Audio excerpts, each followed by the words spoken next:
नमस्कार दोस्तों। सोमनाथ मंदिर को 6 से भी अधिक बार लूटा गया है व तोड़ा गया है। सोमनाथ मंदिर भगवान शिव के 12 ज्योतिर्लिंगों में से एक है और यह प्रथम ज्योतिर्लिंग है। सोमनाथ मंदिर गुजरात राज्य के प्रभास देवपाटन में स्थित है और यह सौराष्ट्र का दक्षिणी समुद्री तट है। सोमनाथ मंदिर कितना पुराना है ये कोई नहीं जानता है, यानी हम जितना इतिहास जानते हैं ये उससे भी पुराना है। सोमनाथ मंदिर का वर्णन हमें भागवत पुराण, स्कंद पुराण व महाभारत में भी मिलता है। प्रभास महाभारत समय में भी एक बहुत ही पवित्र स्थल था और यह वह स्थान है जहाँ सरस्वती नदी, जिसका वर्णन हमें ऋग्वेद में भी मिलता है, आके समुद्र में मिलती है। प्रभास को त्रिवेणी संगम के नाम से भी जाना जाता है क्योंकि यहाँ पर प्रमुख 3 नदियाँ हिरन, कपिल व सरस्वती मिलके समुद्र में गिरती है। सोमनाथ का सोमनाथ नाम इसलिए पड़ा क्योंकि इसका संबंध सोमदेव यानी चंद्रदेव से है। राजा दक्ष के 27 पुत्रियां थीं और उन्होंने उनका विवाह सोम यानी चंद्रदेव से करवाया था, किंतु चंद्रदेव को रोहिणी बहुत प्रिय थी और वह रोहिणी से अति प्रेम करते थे, जिससे बाकी की 26 पत्नियों ने अपने पिता राजा दक्ष को इस बात की शिकायत की कि चंद्रदेव उन पे ध्यान नहीं देते हैं, केवल रोहिणी से ही प्रेम करते हैं। तो इस बात के लिए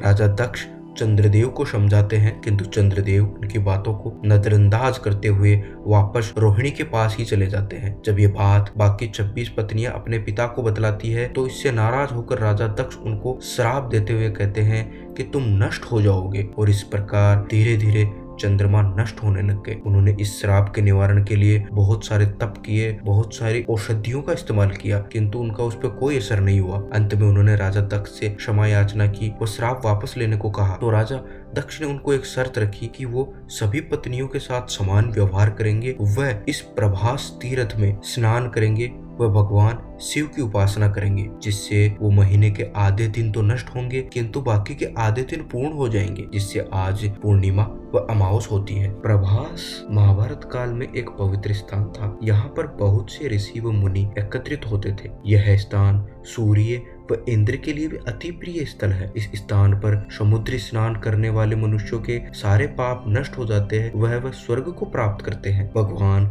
श्री कृष्ण ने इसी सौराष्ट्र में अपनी द्वारिका नगरी बसाई थी। भगवान श्री कृष्ण ने यहीं पर अपनी देह का त्याग किया था, वह वैकुंठ लोक को वापस लौटे थे, जिसको आज भालका तीर्थ के नाम से जाना जाता है। इसके बाद बहुत से राजाओं ने इस क्षेत्र पर राज किया व सोमनाथ मंदिर फलता फूलता रहा। कई श्रद्धालु यहाँ आते रहे और मंदिर का धन व वैभव बढ़ता रहा। सोमनाथ मंदिर के बारे में कहा जाता है कि सर्वप्रथम यह मंदिर सोम यानी चंद्रदेव ने सोने का बनवाया था। बाद में त्रेता युग में रावण ने इसको चांदी का बनवाया व द्वापर युग में भगवान श्री कृष्ण ने इसको चंदन का बनवाया। इस प्रकार हम देखें कि सोमनाथ कितना पुराना है वास्तविकता में कोई नहीं जानता है, पर जो भी हो, समय समय पर बहुत से हिंदू राजाओं ने इसकी देखभाल की और धीरे धीरे यहाँ श्रद्धालु आते गए और मंदिर का वैभव बढ़ता गया। किंतु 940 ईस्वी के आते आते विध्वंसों का उदय होने लगा। 940 ईस्वी के आसपास गुजरात और कर्नाटक की शक्तियां समाप्त हो गई, मतलब यहाँ पर कोई भी शक्तिशाली राजा नहीं रहा। केवल काबुल के ब्राह्मण शाही शासकों को छोड़कर उत्तर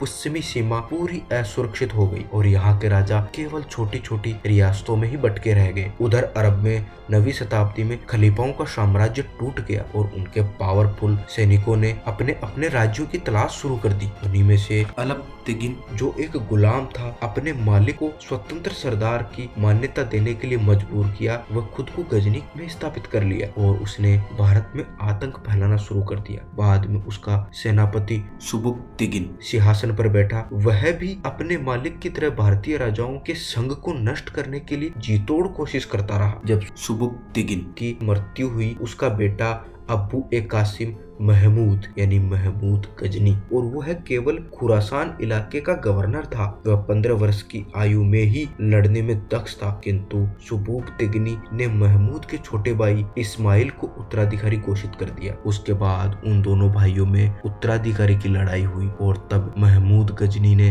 अपने छोटे भाई को हराकर राजगद्दी पे खुद बैठ गया और गजनी पर कब्जा कर लिया। गजनी पे कब्जा करने के बाद उसने ईरान, सिस्तान और आसपास के बहुत बहुत से क्षेत्रों पर कब्जा कर लिया। 1000 ईस्वी आते आते उसका ध्यान भारत की ओर आ गया और भारत के राजाओं को ऐसे युद्धों का अभ्यास करवाया जो वो पहले कभी नहीं जानते थे। मतलब ये हुआ कि भारत के राजा केवल अपने आप को पावरफुल साबित करने के लिए युद्ध करते थे और उन सभी युद्धों के नियम होते थे और वो नियम दोनों सेनाओं को पालन करना होता था। किंतु इसके पूरा विपरीत मध्य एशिया में युद्ध केवल विनाश के लिए लड़े जाते थे, न कि केवल विजेता की आधिपत्य दिग्विजय की स्वीकृति के लिए। उनके युद्धों के कोई नियम नहीं होते थे, केवल बर्बरता, लूट, स्त्रियों व लड़कियों के साथ बलात्कार। उनमें कोई नैतिकता नहीं होती थी। छोटे बच्चों को भी नहीं छोड़ते थे, बूढ़ों को भी नहीं छोड़ते थे। किंतु भारत में युद्धों की एक नैतिकता होती थी, उनके नियम होते थे और वो नियम दोनों राजाओं को पालन करना पड़ता था। इस प्रकार उस समय उत्तरी भारत में केवल शाही गुर्जरों द्वारा प्रदान की गई सुरक्षा में लिपटा हुआ भारत भय से ये सभी देख रहा था और अरब में वे मानवता के हत्यारे, हत्या, बलात्कार और लूट के इरादे से उनके सामने आने वाली हर चीजों को बर्बरता से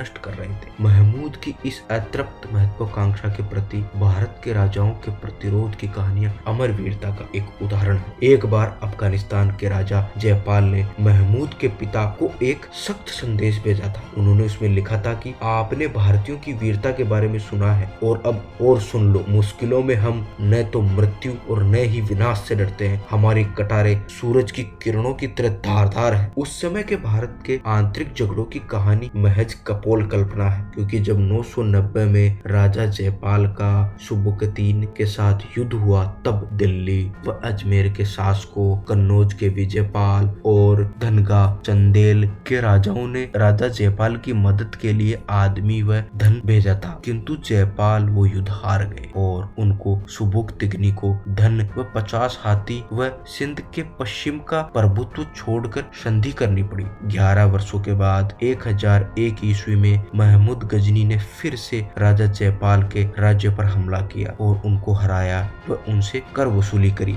राजा जयपाल में एक वीर की प्रखर आत्मा थी। ऐसी कोई जंजीर नहीं थी जो वे तोड़ना न जानते हो। उन्होंने अपना सिंहासन त्याग दिया, अपने पुत्र आनंदपाल को दे दिया और खुद ने चिता की अग्नि में शरण ले ली। उनके पुत्र आनंदपाल ने महमूद को भाव नहीं दिए, न ही उनको कर दिया। उनको कर देने से इनकार कर दिया और अपनी पिता की संधि तोड़ डाली। तो महमूद ने 1004 ईस्वी में आनंदपाल पे आक्रमण कर दिया। आनंदपाल ने उसकी अधीनता स्वीकार नहीं की। युद्ध में आनंदपाल की भूमि को छीन लिया गया व उसके बेटे को बंदी बना लिया गया और इस प्रकार आनंदपाल की हार हुई और आनंदपाल वहां से भागकर कश्मीर चला गया। उस समय महमूद दोनों तरफ से घिरा हुआ था। एक इलख खान जिसके अधीन तुर्क थे, दूसरा साहिज। तब उसने आनंदपाल को सहायता के लिए उकसाया और आनंदपाल की सहायता से इलख खान को हराकर उसकी पावरफुल सेना को अपने अधीन कर लिया। वह फिर आनंदपाल को धोखा दिया। फिर उसने पूरी सेना के साथ आनंदपाल पे ही हमला करवा दिया। वह पंजाब पर कब्जा कर लिया। 1009 ईस्वी में उसने नगरकोट के मंदिरों को लूटा। 1011 ईस्वी में थानेश्वर चक्रस्वामी मंदिर को अपवित्र कर दिया। हालांकि आनंदपाल अभी भी लाहौर से उसका प्रतिरोध कर रहा था। वह 1012 ईस्वी में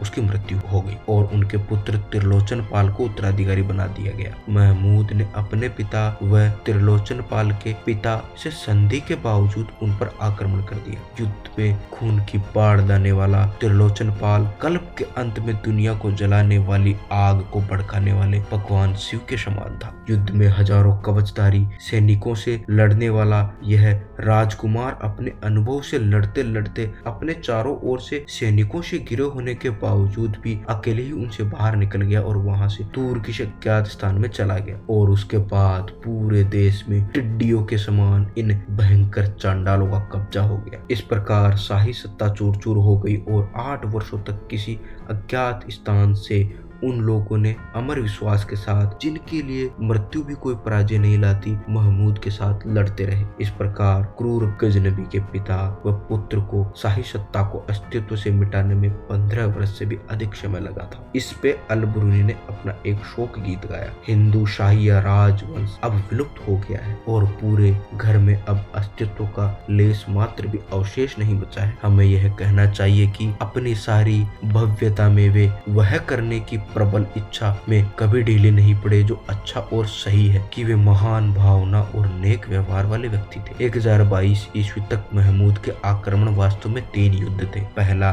शाहियों के विरुद्ध, जो लगभग 18 वर्षों तक चला और पंजाब के अधिकांश हिस्सों पर कब्जा करने के साथ समाप्त हुआ। दूसरा कन्नौज के विरुद्ध हुआ, जो उसकी एक बड़ी जीत थी। तीसरा विद्याधर चंदेला के खिलाफ, जहां महमूद को कुछ हासिल नहीं हुआ। इन सभी कुंठित व अधार्मिक युद्धों को मुस्लिम इतिहासकारों ने धार्मिक युद्धों में भले ही बदल दिया हो, पर इन युद्धों में कोई धार्मिकता नहीं थी। ये सारे के सारे युद्ध अनैतिकता के साथ लड़े गए। बहुत से मासूम लोगों की हत्याएं की गई, स्त्रियों के साथ बलात्कार किए गए, मंदिरों को लूटा गया और उनको खंडित किया गया। इस प्रकार पूर्व से निराश होकर महमूद दक्षिण की ओर मुड़ गया। महमूद ने पहले ही उत्तरी पश्चिमी भारतीय इलाकों पर अपना भय बना लिया था, इसलिए उन इलाकों में उसका सामना करने वाला कोई राजा नहीं था। फिर 18 अक्टूबर 1025 की सुबह महमूद ने 30,000 घुड़सवारों की सेना व 30,000 खाने व पानी से लदे ऊंटों को लेकर सोमनाथ को लूटने के लिए गजनी से रवाना हुआ। पहले मुल्तान में रुका, वहां से वह 26 नवंबर को निकला।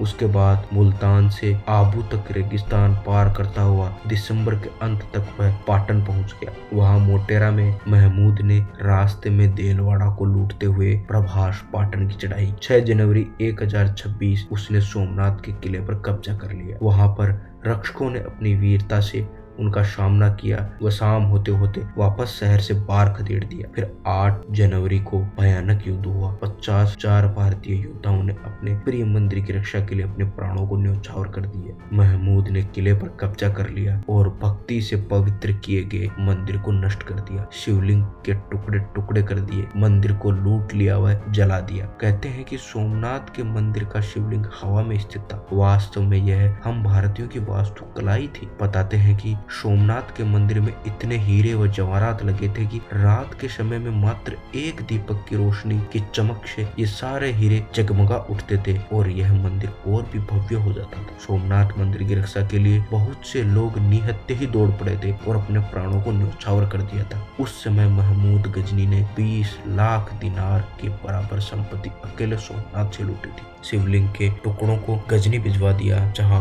उनको जामा मस्जिद की सीढ़ियों में गाड़ दिया गया, जिससे हमेशा हम हिंदुओं की आस्था का अपमान होता रहे। महमूद गजनवी के लूटने व तोड़ने के बाद गुजरात के राजा भीमदेव और मालवा के राजा भोज ने इसका पुनर्निर्माण करवाया। 1093 में सिंधराज जय सिंह ने भी मंदिर निर्माण में सहयोग दिया। 1168 में विजयेश्वर कुमार पाल और सौराष्ट्र के राजा खंगार ने भी सोमनाथ मंदिर का सौंदर्यीकरण करवाया था। सन 1297 में अलाउद्दीन खिलजी के सेनापति नुसरत खान ने सोमनाथ मंदिर को फिर से तोड़ व धन संपदा लूट कर ले गया। हिंदू राजाओं ने फिर से मंदिर को बनवाया। सन 1395 में गुजरात के सुल्तान मुजफ्फर शाह ने मंदिर को फिर से तोड़वाकर सारा धन लूट लिया। इसके बाद 1412 में उसके पुत्र अहमद शाह ने भी ऐसा ही किया। बाद में मुस्लिम क्रूर बादशाह औरंगजेब के काल में मंदिर को 2 बार तोड़ा गया। पहली बार 1665 में व दूसरी बार 1706 में। 1665 में मंदिर तोड़ने के बाद भी औरंगजेब ने देखा कि हिंदू अभी भी वहाँ पूजा अर्चना करने आते हैं, तो उसने